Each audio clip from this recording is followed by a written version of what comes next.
Dimanche 29 mai. Mais que toute chose se fasse avec bienséance et avec ordre. 1 Corinthiens 14, verset 40. Dieu n'est pas un Dieu de désordre.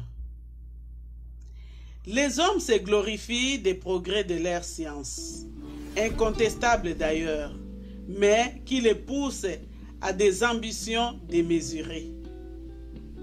Dieu, à son moment, mettra un terme à leur fol orgueil. Mais, tandis que l'esprit humain est ainsi occupé par 1000 découvertes ou à de nouvelles recherches, des progrès tout aussi incontestables sont réalisés dans un autre domaine. Nous voulons parler du désordre qui va croissant et qui s'étend partout. Les hommes qui réfléchissent et observent les rapides progrès de ce désordre généralisé sont effrayés et posent la question qui pour eux demeure sans réponse. Mais où va-t-on? Les croyants instruits par la parole et par l'Esprit de Dieu y discernent les signes avant-coureurs des temps qui suivront l'enlèvement de l'Église. Il n'y aura plus alors, ici-bas, ni ce qui retient, ni celui qui retient. 2 Thessaloniciens 2, versets 6 et 7. Il n'y aura rien pour maintenir même une simple apparence d'ordre.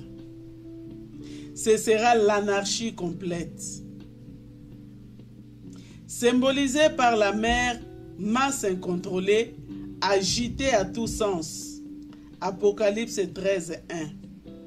Et cela jusqu'au moment où de la mer montera une bête, image d'un pouvoir politique qui établira un certain ordre maintenu par une puissance invisible, hélas, satanique.